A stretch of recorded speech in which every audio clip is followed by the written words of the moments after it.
Morning. আমরা সিমলা থেকে মানালি যাব, তার জন্য তাড়াতাড়ি করে রেডি হয়ে গেলাম। আর সকাল সকালই বের হতে হবে, নয়তো আবার দেরি হয়ে যাবে, যেতে অনেকটাই সময় লাগে। তো তাহলে চলো যাওয়া যাক। হ্যালো এভরিওয়ান, আমার চ্যানেলে তোমাদের সবাইকে অনেক অনেক স্বাগত। আশা করি তোমরা সবাই ভালো আছো আর আমিও খুব ভালো আছি। আর এখান থেকে মানালির দূরত্ব লেখা আছে 245 কিলোমিটার। অনেকটাই দূরত্ব সিমলা থেকে মানালি। সকালে বের হলো, যেতে যেতে প্রায় রাত হয়ে যায়। আর রাস্তায়ও খুব জ্যাম থাকে, কারণ আগের বারও যখন এসেছিলাম তখন রাস্তার কাজ চলছিল, যেতে যেতে অনেক রাত হয়ে গেছিলো। তো যাই হোক, এখন আমরা চলে এসেছি ব্রেকফাস্ট করতে। আর এখানে সব কিছু খুব ভালো খেতে, আর প্রাইসও খুব কম ছিল।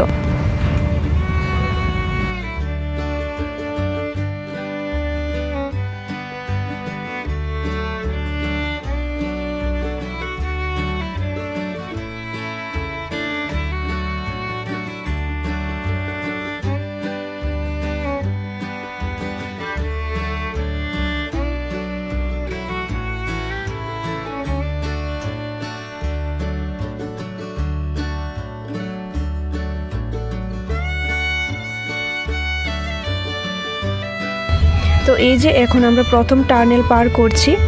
আর সিমলা থেকে মানালি যাওয়ার রাস্তা কিন্তু খুব সুন্দর, কোনো অসুবিধাই হয় না। আর আমি যখনই কোথাও দূরে যাই, কাছে যাই, সবসময় আমি চেষ্টা করি বাইক দিয়ে যাওয়ার, কারণ গাড়ি দিয়ে কোথাও যাওয়া আমার একদমই ভালো লাগে না। আর গাড়িতে উঠলে শরীর খারাপ হয়ে যায়। কিন্তু আবার বাড়ি থেকে দূরে কোথাও ঘুরতে এসে কি আর করব, গাড়ি দিয়ে যেতে হয়।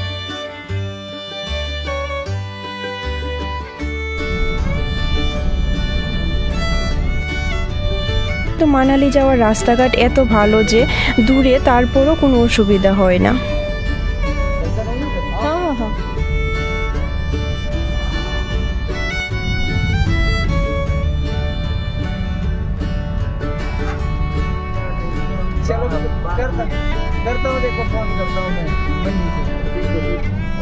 উইন্টার সিজনে না এসে সামার সিজনে আসলে চারিদিকটা দেখতে আরো ভালো, বেশি সুন্দর লাগে।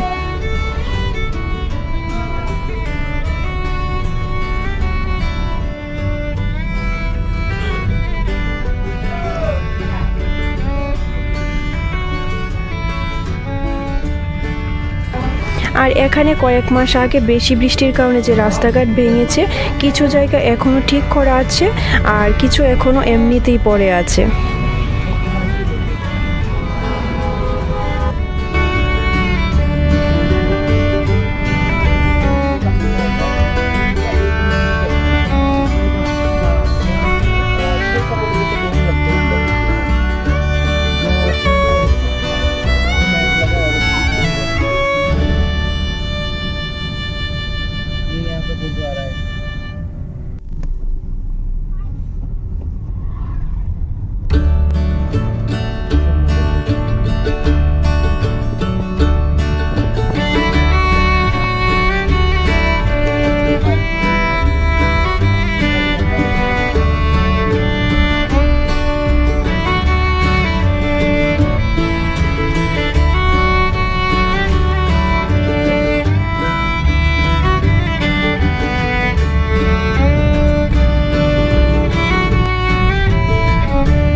তো তারপর চলে আসলাম লাঞ্চ করতে। এখানে খাওয়া দাওয়া খুব ভালো আর সব কিছুই খুব ফ্রেশ। আর এই রেস্টুরেন্টটা মান্ডির মধ্যে পড়ে।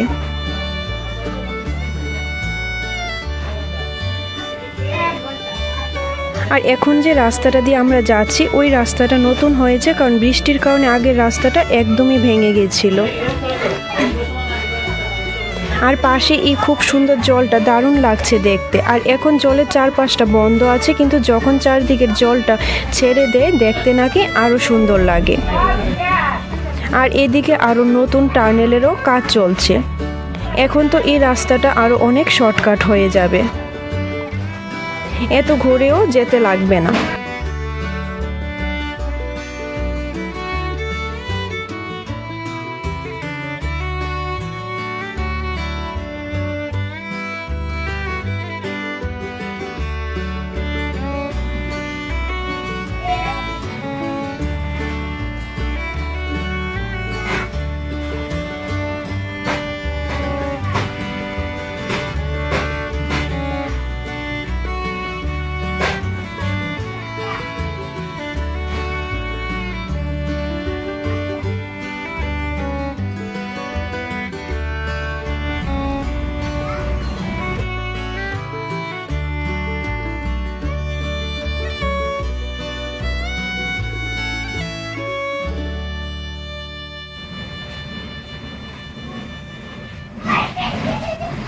আর এই যে সামনে এই টার্নেলটাও কিন্তু নতুন হয়েছে। আর এই সব কিছু আমাদেরকে আমাদের ড্রাইভার বলছে, কারণ তারা তো সব সময় এদিকে আসে, তাই তারা সবটাই জানে।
আর এখান থেকে মানালি আরও বাকি আছে 58 কিলোমিটার। তো তারপর গাড়ি আমাদের নিয়ে আসলো, এখান থেকে নাকি রিভার রাফটিং করা হয়, আমাদেরও করতে বলছে, তো দেখি কি বলে। এই যে উনি আমাদের বোঝাচ্ছে কিভাবে হবে, কোনো অসুবিধা হবে না, বাচ্চা নিয়েও যেতে পারবো। আর এখান থেকে একটু দূরে যেতে হবে, তারা গাড়ি দিয়ে ওইখানে নিয়ে যাবে, তারপর রিভার রাফটিং করা হয়ে গেলে আবার নিয়ে আসবে। তারপর তাদের কাছে ওয়াটারপ্রুফ ড্রেসও আছে, চাইলে রেন্টে নিতেও পারবে। সবচেয়ে কম সময়ে যে রাইডটা সেটা হলো 25 মিনিটের, মিডিয়াম যেটা সেটা হলো 35 থেকে 40 মিনিটের, আর লং রাইড যেটা সেটা হলো 45 থেকে 1 ঘন্টার মতো। আর সবগুলিরই আলাদা আলাদা প্রাইস আছে।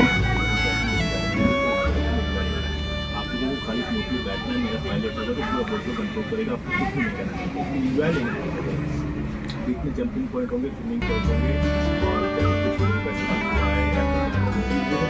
पॉइंट होंगे मेरा पायलट गाड़ी को बाकी अपनी चॉइस है।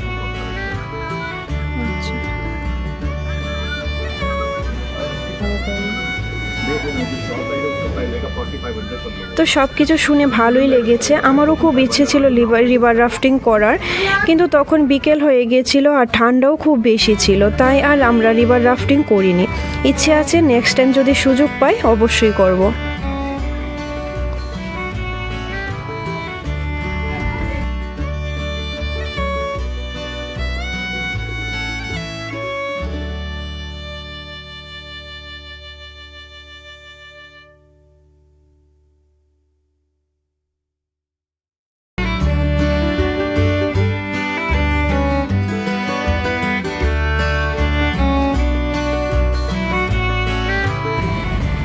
এই যে এদিকে প্যারাগ্লাইডিং হচ্ছে।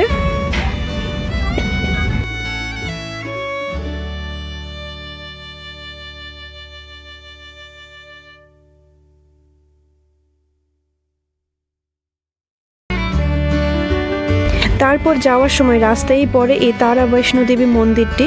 তো এখন ভেতরে গিয়ে দর্শন করে আসব।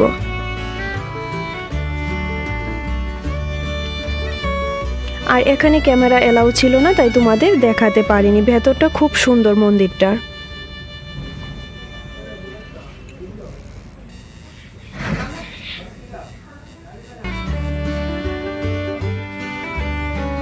এই যে এদিকে কিছু অ্যাক্টিভিটিস হয়ে থাকে, তার মধ্যে এটা হলো হট এয়ার বেলুন। আমার তো দেখি ভয় লাগে, করা তো অনেক ইচ্ছে নেই।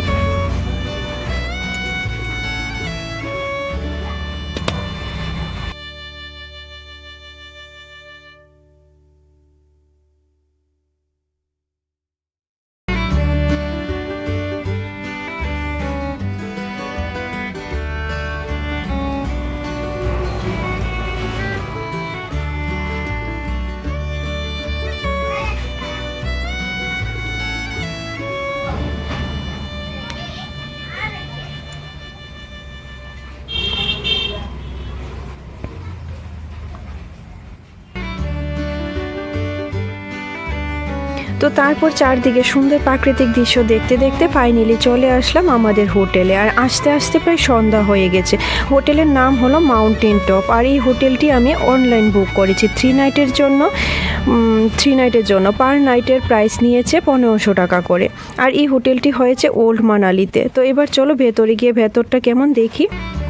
এটা হলো রিসেপশন এরিয়া। রিসেপশন তো খুব সুন্দর করে সাজিয়ে গুছিয়ে রেখেছে।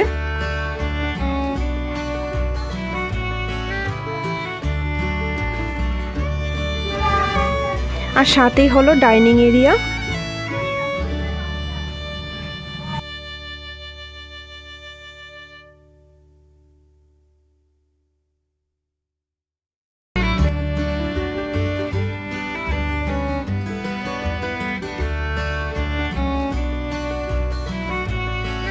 তো এবার চলো রুমে গিয়ে দেখি রুমটা কেমন।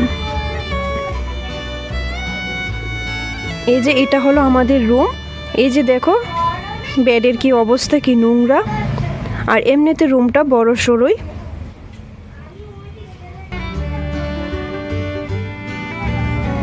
টিভি আছে, কিন্তু টিভিতে শুধু ওদের হোটেলেরই অ্যাডভার্টাইজ আসে। আর এদিকে একটা আয়না আছে আর একটা ওয়ার্ড্রপও আছে। আর বাথরুমটা ক্লিনই আছে আর গিজারও আছে।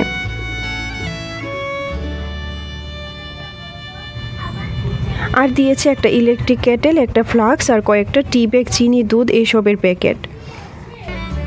তারপর আমাদের ডিনার চলে এসছে। আর হোটেলের সব কিছু খুব কস্টলি ছিল। তো এখন ডিনার সেরে ঘুমিয়ে পড়বো। দেখা হচ্ছে নেক্সট ব্লগে। Thank you.